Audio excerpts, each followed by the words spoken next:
Power State Neighborhood Watch.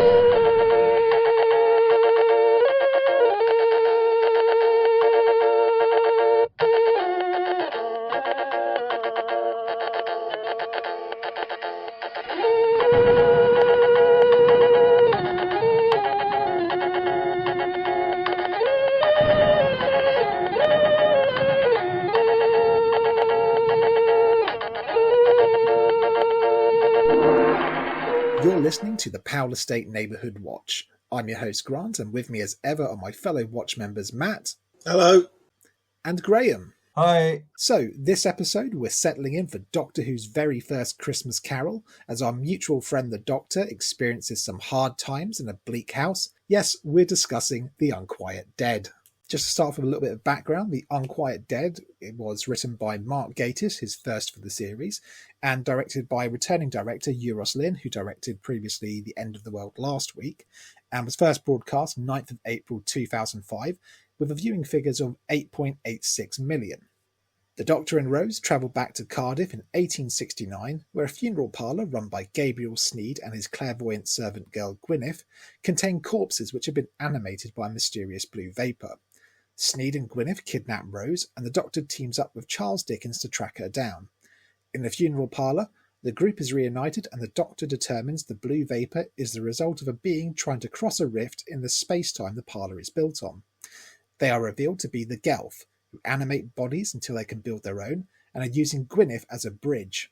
The Gelf lie about their numbers and intentions, intending to kill billions of living humans, and not just inhabit existing corpses. Gwyneth volunteers to ignite the gas which Dickens has flooded the cellar with, closing the rift and trapping the Gelf forever. The Doctor, Rose and Dickens escape before the parlour is engulfed in flames. So, our first initial thoughts on The Unquiet Dead, Graham? Well, I always look for horror type Who and gothic type Who as I came to the show with Hinchcliffe and Holmes, so this is where I want Doctor Who to be. I was excited to see it in the trailer, and I just really enjoyed this episode from start to finish, which will come to why, but it just had all the things you'd expect from this type of Doctor Who. No, that's brilliant. And Matt, what did you think initially? I think I concur with Graham with a lot of that. I'd forgotten how much I enjoyed it because I hadn't seen it again for years, and now I've watched it again, and it sort of felt like Doctor Who had really returned when I saw this one, much as I'd enjoyed the sort of the different modern takes that we'd already had. I really like it for its change of direction from the last two episodes, because we've had a contemporary adventure and we've had a far future adventure which have lent more into the science fiction elements of the series. It's just a beautiful display of how versatile the format of Doctor Who can be, that one week we can be fighting aliens in the year 5 billion in a spaceship above the Earth, and next week we can be running away from zombies in a cellar in Cardiff in the Victorian era. It's interesting how when it started it was going to be forwards in time, backwards in time, and it was going to have a sort of sideways, which was being shrunk or other dimensions or whatever. And this time we seem to get Earth invasion, forward in time, back in time, which has mostly been how it is, I think. Peppered with alien planets. Yeah, that's a very good point, yeah. And it's just absolutely beautiful, absolutely stunningly shot. I love that it's all set at night and it gives a real kind of, horror tale told round the campfire kind of vibe. It's definitely one of the standouts for this series. It's Doctor Who does a penny dreadful, isn't it? And I think this is the first time, it's only our second cold open, but it's the first one where we don't see Rose and the Doctor. I mean, last time it was very much a quick 60-second edit of the first episode to get people back up to scratch. And I did wonder if they were going to do that again this time, back when I first watched it. But no, this time we get, 2 or 3 minutes of the opening to the story, and it's such a great little cold open as we're straight into gothic horror territory, a corpse coming back to life in order to kill. And I love that it's immediately undercut by Mr. Sneed's "oh no, not another one," It's such a funny, to me it's just such a funny little line that, he bursts in, you're expecting him to, scream in terror at the sight of, the Walking Dead, but no, it's almost like it's an occupational hazard to him. So it's a nice little hint that something's already afoot. Yeah, it was very clear that this was going to be like a gothic horror episode, but that layer of comedy sticks through it throughout. Yeah, the humour was. It was. I think Mark Gatiss gets Doctor Who, and of course his favourite is that sort of late Pertwee, early Tom Baker time. I think so. He knows how to make the humour work with the horror. It's Doctor Who playing to what it does well as well. It always does that sort of Victorian Gothic thing. Yeah. The BBC does that well.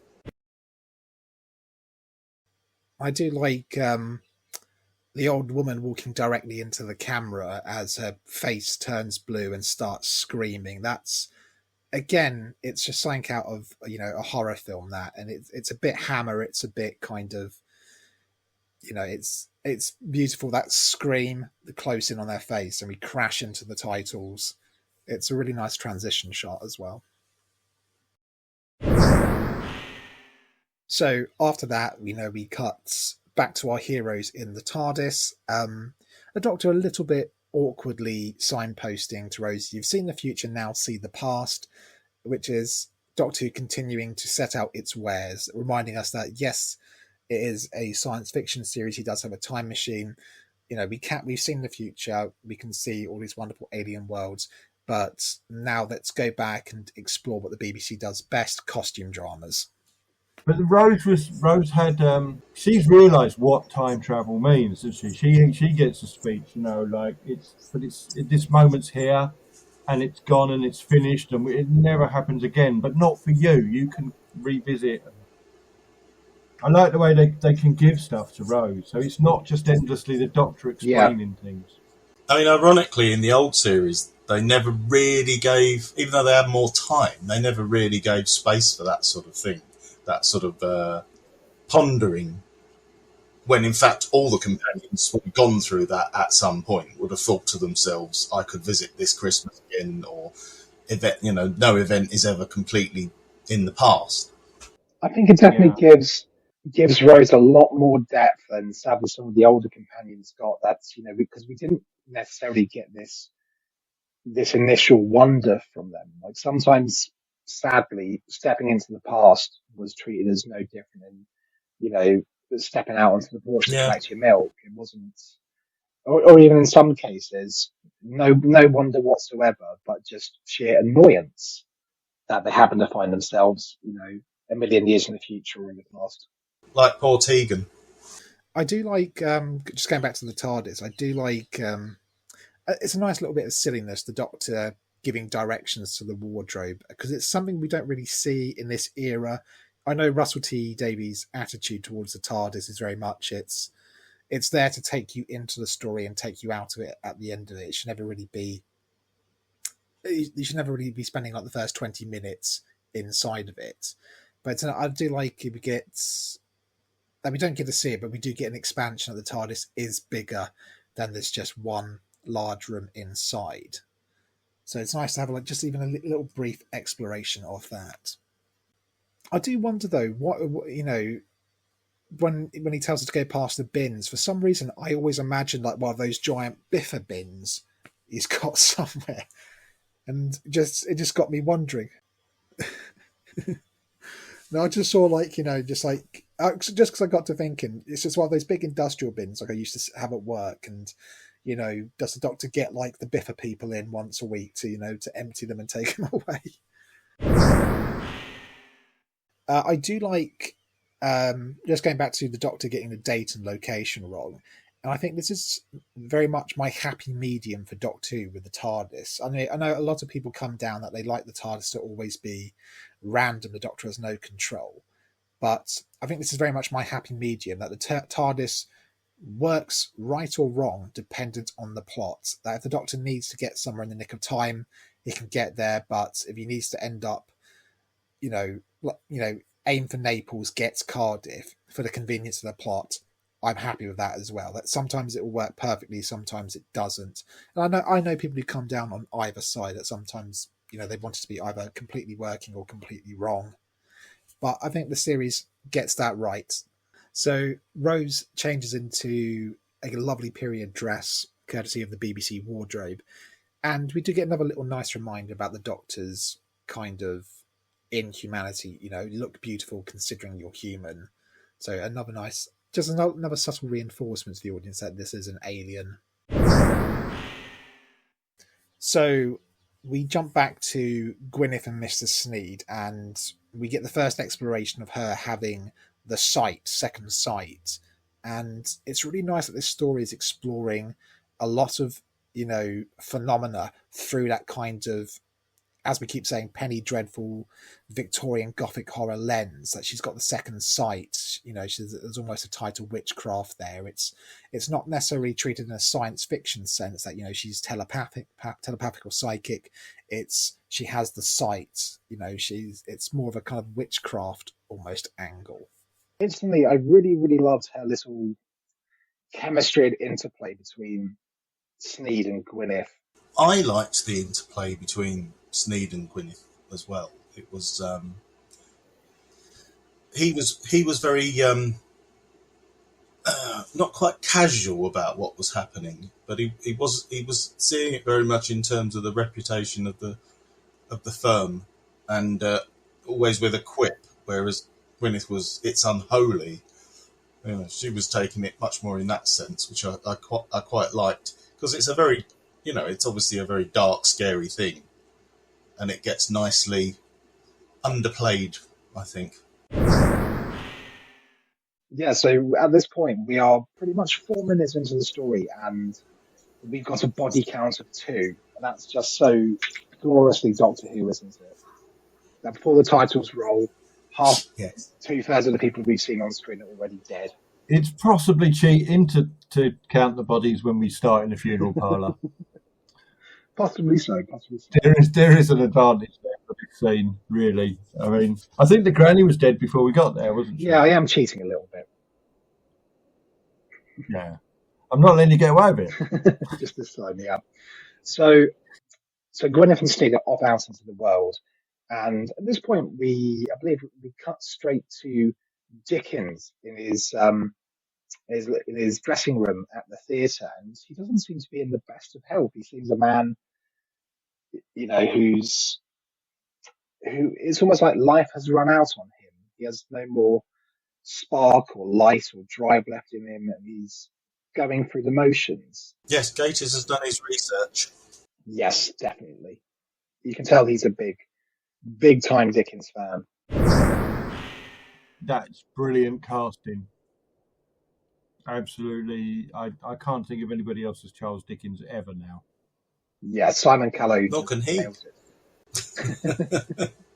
I did a little bit of reading into the background of it, and Simon Callow was always their first choice to play Dickens, just because he's one of those actors. He did a one-man Dickens show, am I right to say? Yeah. And it says he was very hesitant to take on the role, just because he didn't want Dickens to be this generic stand-in for Victorian attitudes or the generic Victorian writer. Apparently he was delighted at Mark Gatiss being on the same page, and he loved that Dickens was written as he was in the late 60s, you know, a tired man, an ill man whose health was failing him, who was in a bit of a career slump and was, you know, in a melancholy place facing the end. Like, thinking of like the guest cast, putting aside the CGI aliens, it's what Mr. Sneed, Gwyneth, Charles Dickens, and he's in one scene, the theatre manager. But that's really what the story is done, with 2 regulars and 3 guest casts in one building. I would be interesting to. I didn't look it up. I mean, I know this series was pretty much filmed out of order. Like Rose was filmed alongside Aliens of. I think even Aliens of London was the first story shot. It was filmed those Aliens of London, World War Three, and Rose were all shot together. I'd be curious to know which production block this was filmed in, because I know it feels a bit like it might be middle of the season budget saving episode, because it definitely works in the episode's favor, but this does feel like it's on a slightly reduced budget, all done as small scale as possible.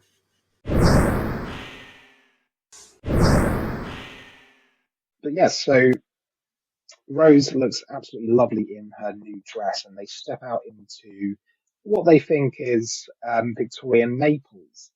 And this is a nice little bit of setting up, I think, for the TARDIS, because we lay out to the audience that the TARDIS travels at the speed of plot, that if they need it to be pinpoint accurate, depending on the script, it will get them there in the nick of time. If they need to arrive somewhere accidental, it can also do that as well. So we've got the Doctor managing to pilot his way to the end of the Earth last episode with pinpoint accuracy showing off.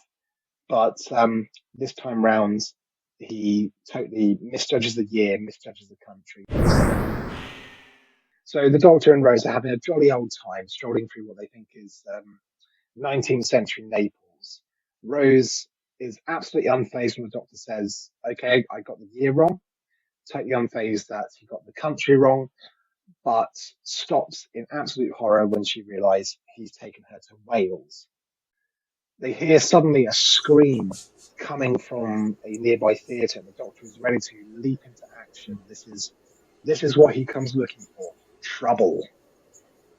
Yeah, that's the biggest smiley of the whole episode. And so when he hears that, touches the newspaper over his, that's more like it. Yeah, that's the Doctor. And so, Graham, so we get into this scene with the Doctor in the theatre, and it's ghosts galore. What was your first impressions of this scene? What did you really like about seeing this? I've always liked theatre scenes since Jago and Lightfoot.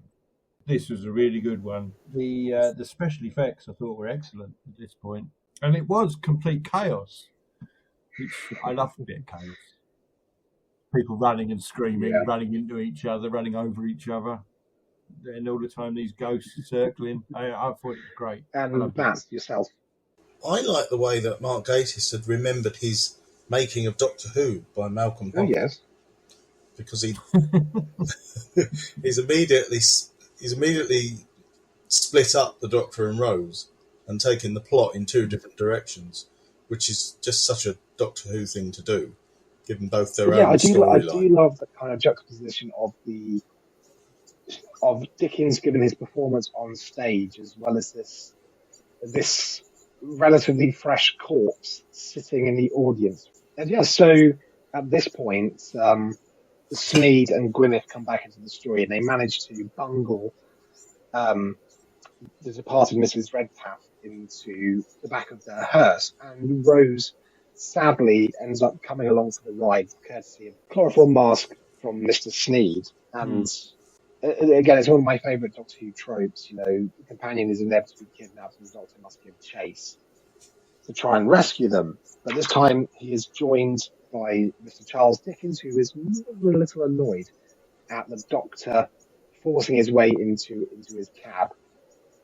And we get that such lovely interplay between the Doctor and Dickens at this point. I don't know about you, Matt, but I love just them almost stopping the plot to talk about just a fawn over Dickens a little bit. What did you think about it?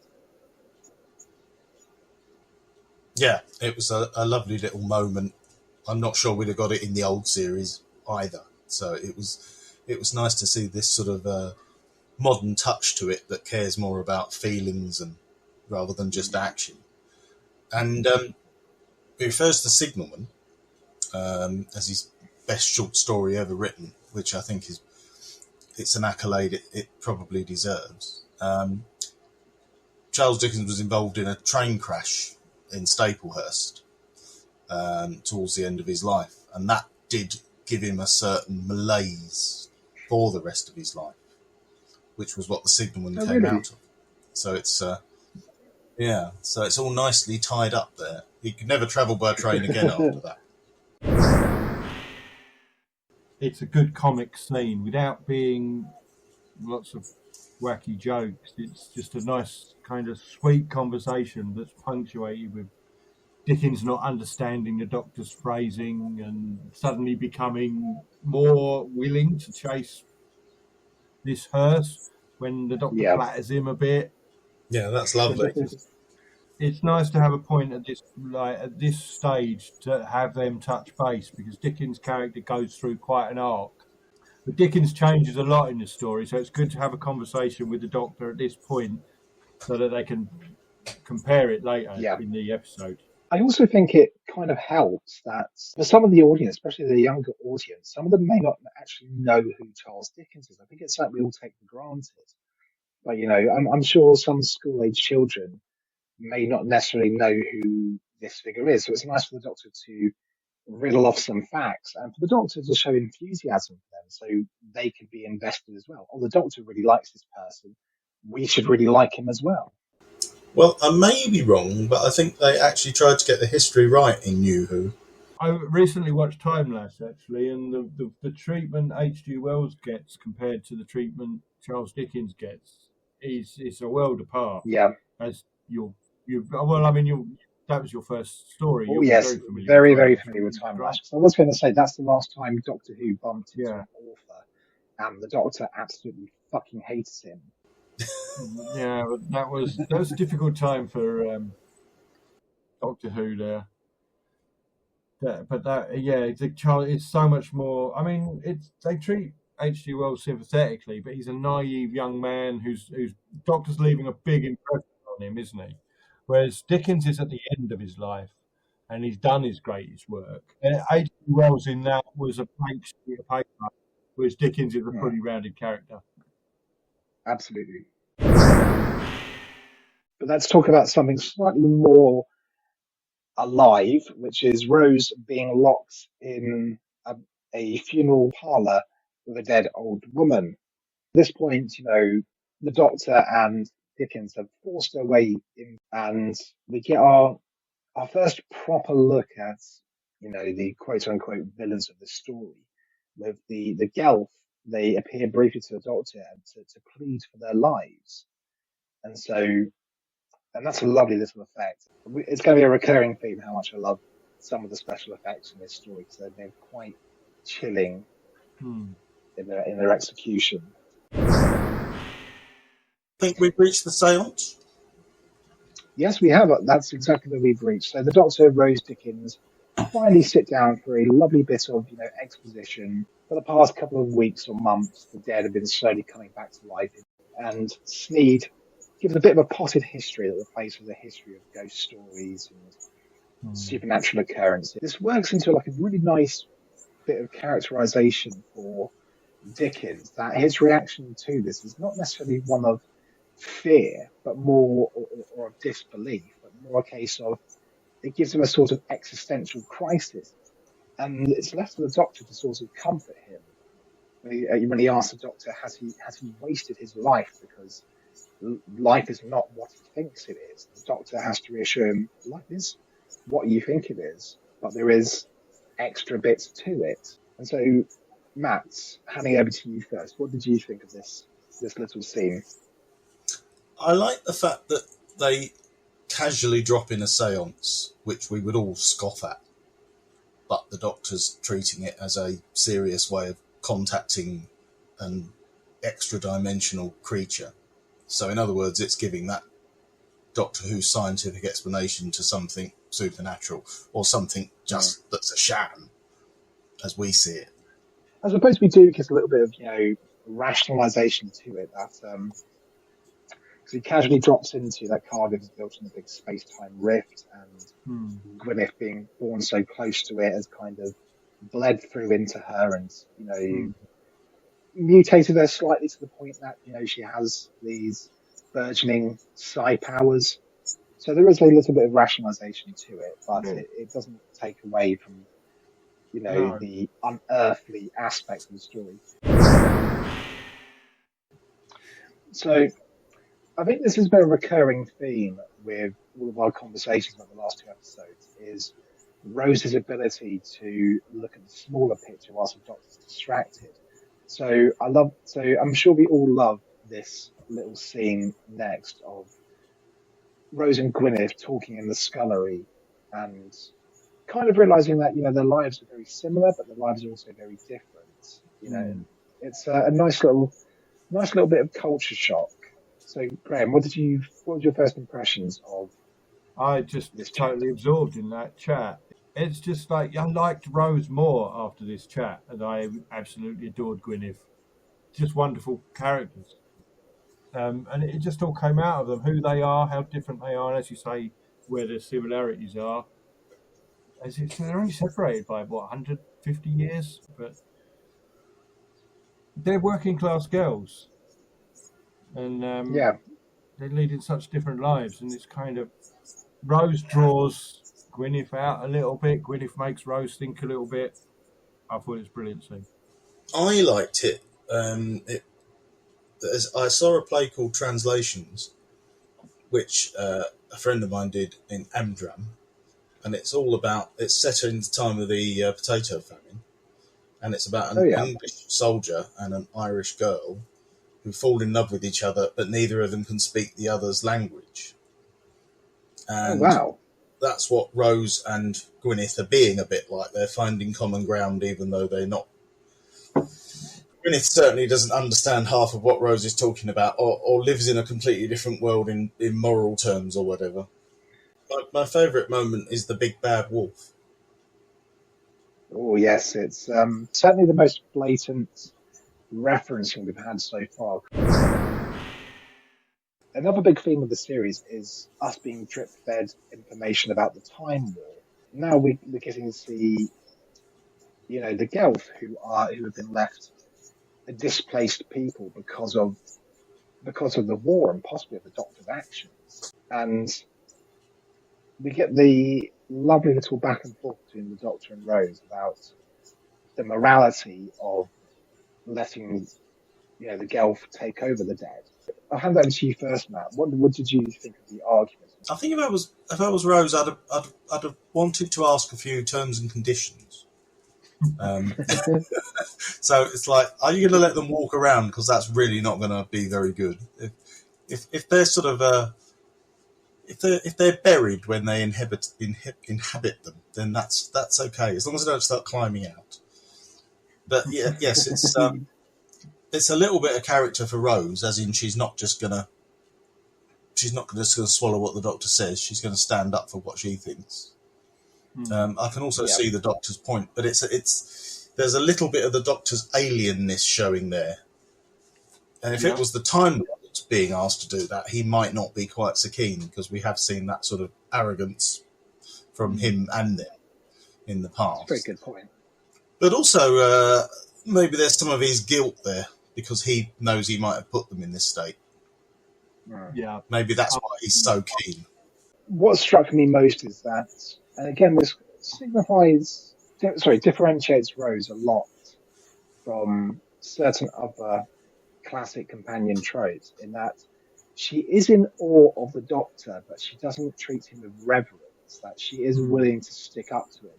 She can see a little bit through his shield and his the smoke and mirrors he sometimes throws up around him, that she doesn't see herself as like his passenger, as his assistant. They're partners in crime, effectively. So she's not afraid to say what call him out on bullshit or stuff like that. So I think that's what I really liked about the scene. We kind of glossed over him a little bit, but I do like us occasionally going back to Sneed. He kind of, I'd say, almost becomes the comic relief in this episode. He certainly gets some of the funniest lines. I've got written down here when the Doctor is talking about these great cosmological forces, these aliens from another world. And his reaction is, up there, you mean Brecon? I think it's a lovely, lovely little joke. Yeah. It is very bleak, Brecon. I've been there for a holiday, and it rained consistently. It looks beautiful, but not going back anytime soon. Dickens is a little bit out of the picture at the moment. He's having some grave doubts about his whole life, and he doesn't. He's kind of. He's not keen on this, is he? No, he goes into kind of, like we said earlier, he goes back into that rationalization mode, doesn't he? That, seances, nothing but a squeeze box between the knees, and, this is all humbug and ballyhoo. It's nonsense. I shall have no part of it. Sod the lot of you, I'm off. To be fair, he waits for it to all kick off and then runs off. Yeah. I would have quite liked to hear Dickens say sod off as well. That would have been quite fun. Because we're getting into the denouement now. We're getting down into the basement where a lot of Victorian stories seem to end. Ghostlight ends in the basement, and Talon's ends underground as well, doesn't it? Although I guess more in the sewers. And there is an iron barred gate in that as well, isn't it? It leads to the sewers. Oh yeah, totally missed that. Yeah, and we get Gwyneth stepping between both worlds, and surprise, surprise, the ghostly apparitions which have been taking over the dead and trying to kill people all episode turn red and turn out to be evil ghosts trying to take over people. Yeah, the Doctor hadn't picked up that they'd certainly killed a few people already at this point. Yeah, he's a little bit blinded by the light.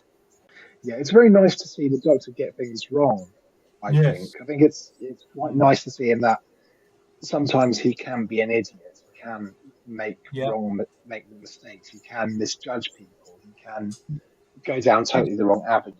Yeah. Well, it's underlining that he's not a total hero as well. But and the moment where they do go behind that barred gate, and Rose questions how she could die, that's also a very good scene between the two of them. Yeah. I did see reading that they did actually want to do a scene in the middle of this episode where they do the Pyramids of Mars trope. The Doctor says, right, you think you can't die in Victorian England? He takes her away to present-day Earth, and they see it's been ravaged by the Gulf invasion of the last century.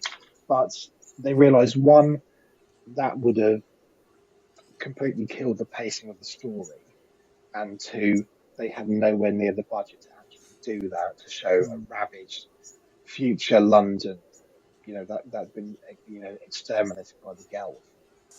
I think it's better as it is. I think one of the dangers with New Who has been to go too big sometimes. It's because Doctor Who is, I know it was limited by the budget and the technical availability of what they had to make it, but I do think it works better when it's not on a ridiculous scale. This is a story set in the house. We've had the theatre and a little bit of street scenes to help set this up, but it's 6 people in a house. Yeah. If it gets too big, you can't relate to it, I think. And I think that was a mistake some of the new adventures and some of the big finishes might make sometimes. Yeah, well, you won't have all these scenes with the Doctor talking to Rose, Doctor talking to Charles Dickens, Rose talking to Gwyneth. You wouldn't have room for them with so much more going on. Because I think the problem with me sometimes is that it's become the vogue lately to say that Doctor Who needs, a big action film kind of premise or story idea. It doesn't. It just needs a good one. Yeah, and that can be big. It can be small. It can be the Doctor saving 1,000 planets in the future. It could be the Doctor meeting, Nero in ancient Rome. Yeah. It can be, so long as it's good. The trouble with these big, large scale, the universe is going to end if this happens, is that once you've used that and you want to use it again, it's nothing. Where do you go? Yeah, it's like if Suchek wants to destroy the universe, okay. If it's the Daleks, okay. If it's the Cybermen, okay. It's the same story. It doesn't matter how they're going to do it. Whereas this is an interesting way to invade somewhere, take over people's deads and create more dead. It's a much It's more. actually a very scary idea as well. I mean, we only see 3 or 4 of them doing it, and yet the concept of it's really quite grim that they kill people just to inhabit their bodies and then make them walk. It's primal Yes. fears, isn't it? They're tapping into primal fears. Yeah, absolutely. It's tapping into, because we have a very uneasy relationship with the dead and death. Because we're possibly the only animal who knows it will die someday, and we know we're dying when we are. And we don't eat our relatives. We don't. You might not, but mine were nice, fat and juicy.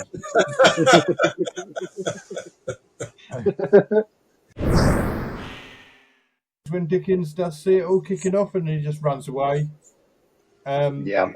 He ends up outside next to the door knocker, which starts glowing and has a ghostly face on it, which is where we kind of first meet him doing his theatre retellings of the book. Yeah, it's them reliving the Jacob Marley scene. Yeah, the it's just first one. it's a little touch that, I don't know, it's just a little mark of quality, really, when you're thinking about it that deep. And that's just a scene. He sees all these things in the streets, and he's hit with this idea and goes back in, doesn't he? About the gas. Yes. Yes. And it's just that could have been done in so many ways, but to reuse something from earlier in the episode, I just think that when you're thinking about it that deeply, that's why this episode is so good. They love the subject. Yeah, and it does, just to sidetrack a little. It's the references to Dickens. Like, it'd be very easy to drop so many references to the canon. Like, you could easily have an orphan child pop up. It's very nice that they've restrained themselves. Dickens has flooded the house with gas. He has managed to rescue the Doctor and Rose and, dispatch the Gelf. And now we get to the point that Rose is imploring Gwyneth to come with them, but they realise she is the last thing keeping the Gelf back. And this was quite a sobering little scene, I think. Gwyneth imploring that, this is what she was meant to do. This is, get out while you still can. She's going to take care of this. She's totally at ease with what she knows she's going to do. And we get the nice little touch of the Doctor feeling for her pulse before she. And I love the sweet little moment. He just kisses her on the forehead, which is. And now we get to the point that Rose is imploring Gwyneth to come with them, but they realise she is the last thing keeping the Gelf back. And this was quite a sobering little scene, I think. The Doctor touching Gwyneth, imploring that, this is what she was meant to do. This is, get out while you still can. She's going to take care of this. She's totally at ease with what she knows she's going to do. And we get the nice little touch of the Doctor feeling for her pulse before she. And I love the sweet little moment. He just kisses her on the forehead, which is such a. Even going back over the classic periods, little moments of affection like that are very missing from the Doctor. And I do like him kissing her, a kiss on the forehead, kissing her goodbye. I think it's a lovely little moment for them to put in, humanising the Doctor a little bit. Let's face it, most previous Doctors would have just given her a firm handshake and then been off. Yeah, it is a nice little touch, I think. But I'm particularly taken with the idea of the gas drawing them out of the bodies. It's such a Doctor Who idea that these creatures can live in gas pipes and things.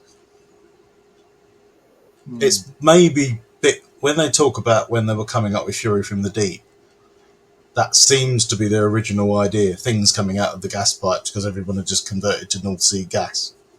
It doesn't quite work out like that in the actual story, but we kind of have that now.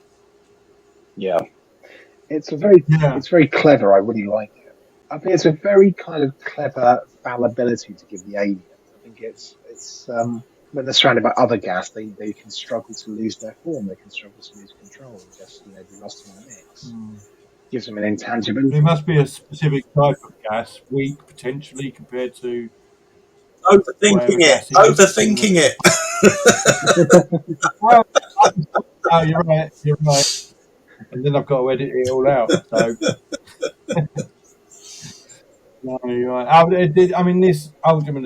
I just absolutely love the story. Easily my favourite of the first three, even though I have enjoyed them all very much. Maybe they need a compound gas, not just a huge. No, Just a look. No, look, let it go and you'll bring it up, right?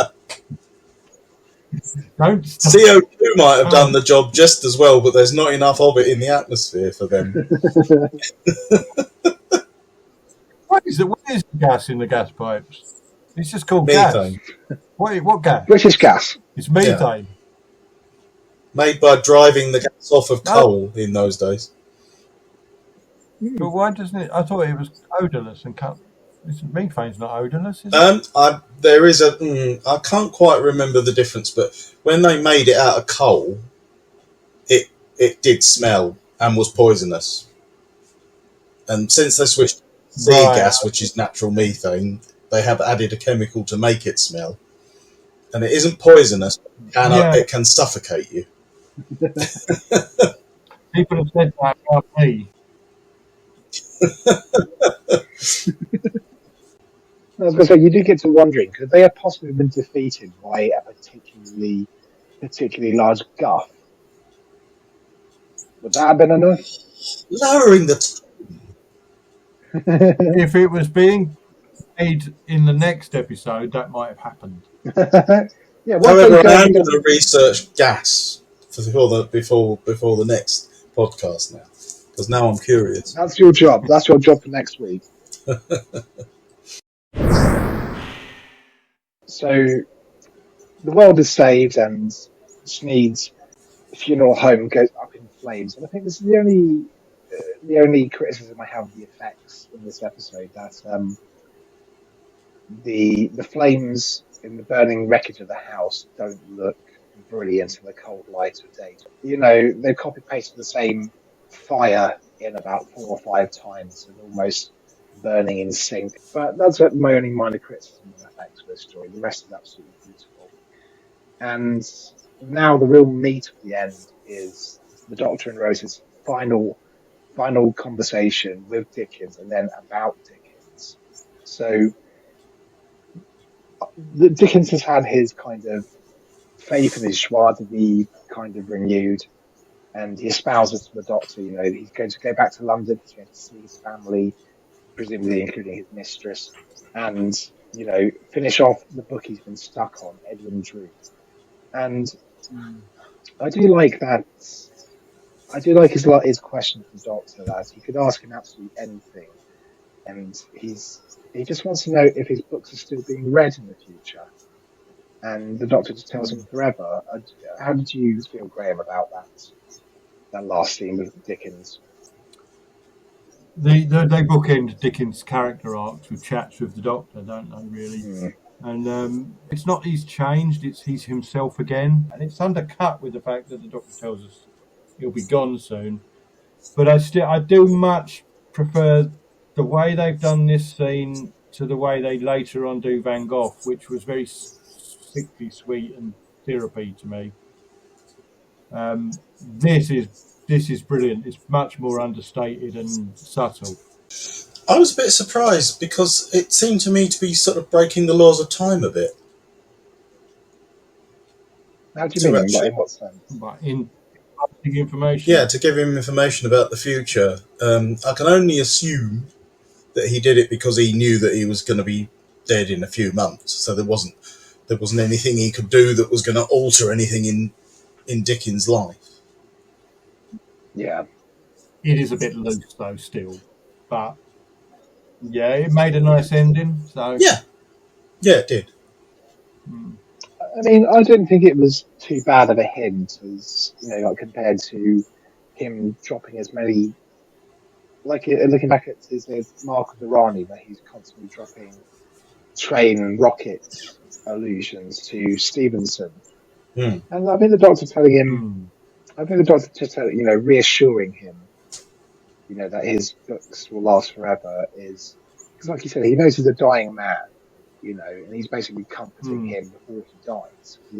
I think it's maybe 5 months after this that Dickens is dead.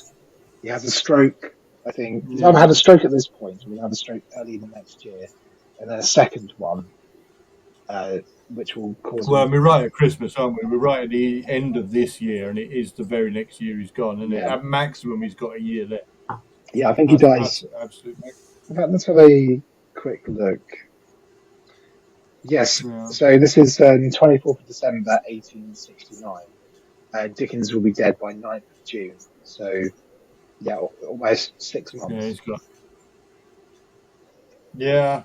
So, I suppose the Doctor's telling him that his books will last forever. He's giving almost a deathbed comfort to a man, and it will. Yeah, it's immortality to a mortal being, isn't it? Oh, I like that. That's really good. Really nice way of putting it. Right, cut.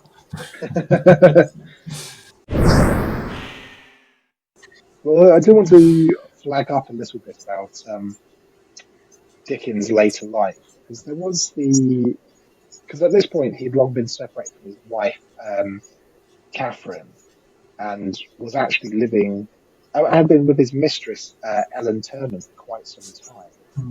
And there's actually speculation that Dickens died in his mistress's bed, and the body was moved to his home, before anyone knew he was dead, in order to preserve his reputation. That's very Dickensian. I think I don't think that's too bad of a way to go out, if it's true. And without the help of the guests. Yes. Or do we know that? Sure. Well, I was going to say, this is something that I really like. Doctor Who doesn't do it too much from now on, but I really like. It comes back to what we talked about all the way back in Rose: consequences. That where they go, what they do has consequences. That in their immediate future, yes, this is a happy ever after. But they're kind of cursed with the knowledge that yes, Dickens is a hero. Dickens got his life back, but but it won't last long, and he'll be dead in 6 months. It won't, So they kind of have to see how their small victory plays out against the bigger picture of the future. And I really like, because again, it's a bit of a theme that the Doctor gets into trouble and doesn't look back. So it's kind of nice to occasionally have these kind of moments where we do see the footprints he's left, and we do see the repercussions of what's happened. And it's lovely that Dickens gets his joy back at Christmas. He gets to be Scrooge, gaining his life and his love back again. But it's nice to pepper that with the Doctor bringing us back down to earth. He's let's let him have this moment in the sun. He's not long in this world. Yes, it was a nice place for the story to end. Yes, it's like I said, it's like a nice final little abstract allusion to Dickens's work with him. He is the Scrooge figure. He all but tells a boy to go out and buy your largest turkey. Yeah, it's made this episode one I do watch at Christmas regularly. A Christmas episode I'd have rather seen than some of the ones we did get. Absolutely. Yeah, absolutely agree with that. And so that brings us to the end of The Unquiet Dead. So we hope you enjoyed our conversation. We hope you enjoyed our listen along. And all there is left for me to say is to say goodbye for myself, Grant, and for my co-host, Matt. Bye! And co-host, Graham. Thank you very much for listening. Next time, Aliens of London and World War III.